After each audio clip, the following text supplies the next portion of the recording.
आज आपण पाहतोय प्रसादासाठी शिरा कसा बनवायचा ते. तर शिरा बनवण्यासाठी काय काय साहित्य लागणार आहे ते पाहूयात आपण. तर तूप घेतलेलं आहे मी. तर केळी लागणार आहे आपल्याला, एक साखर, 1 वाटी रवा, ड्रायफ्रूट्स आणि दूध. ही 1 वाटी रवा घेतलेला आहे ना, तर तेवढ्याच मापाने साखर घेतलेली आहे आणि तेवढ्याच मापाने तूप घेतलेलं आहे. आणि दूध 1 वाटी रवा आहे तर 2 वाट्या दूध आपल्याला लागणार आहे. तर हे दूध आपण उकळून घेणार आहोत. ड्रायफ्रूट्स कट करून घ्यायचे. तर चला पहिले रवा भाजून घेऊया आपण. कढईमध्ये तूप घालून घ्यायचे.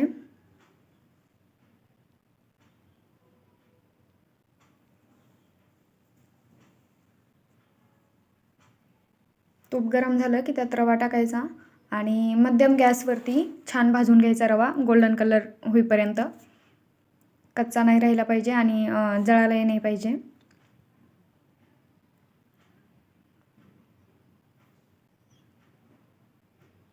हळूहळू छान मिक्स करत रवा छान सोनेरी कलर येईपर्यंत भाजून घ्यायचा.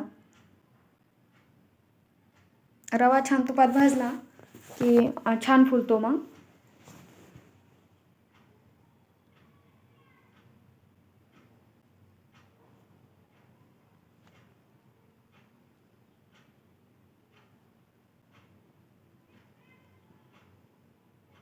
रवा गोल्डन कलरचा भाजला की मग त्यात आपण केळी घालणार आहोत.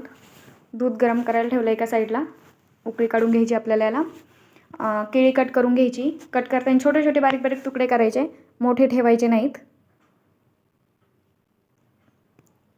रवा भाजून झाला आहे, छान कलर आला आहे त्याला सोनेरी.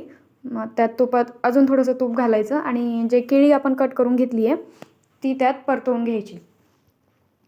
तुपात केळी परतवली ना तर छान असा स्मेल येतो. प्रसादाचा शिराचा ना वेगळाच त्या केळीचा जो सुवास असतो त्यात छान उतरला की छान लागतो शिरा. म्हणून तुपात भाजून घ्यायची केळी, वरून अशी नाही टाकायची. रव्यात छान ते मिक्स करून घेतलं मी. 2-3 मिनटं कमी गॅसवर बिलकुल मंद आचेवरती हे परतवून घ्यायचं छानपैकी.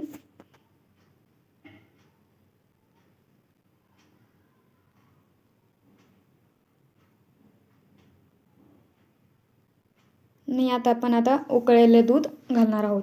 दूध घालताना सोबतच सगळं नाही ओतायचं. अर्धं दूध घातलंय मी, ते मिक्स करून घ्यायचं, गुठळ्या वगैरे होत नाहीत मग.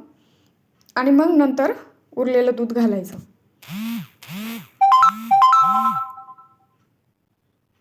गुठळ्या मोडून घेतल्या मी सगळ्या आणि परत उरलेलं दूध त्यात टाकून झाकण ठेवून एक 5 ते 10 मिनिटाची वाफ काढून घ्यायची. 4-5 मिनिटाची वाफ काढली बस होतं ते. रवा छान फुलून येतो. आणि मग यात आपण आता साखर घालणार आहोत. साखर आधीच दूध घालतानाच नाही घालायची, नाहीतर रवा शिरा आपला चिवट होऊ शकतो असा. त्यामुळं ह्या स्टेजला साखर घालायची. साखर छान मिक्स झाली की मग त्यात वेलची पावडर घालायची थोडीशी.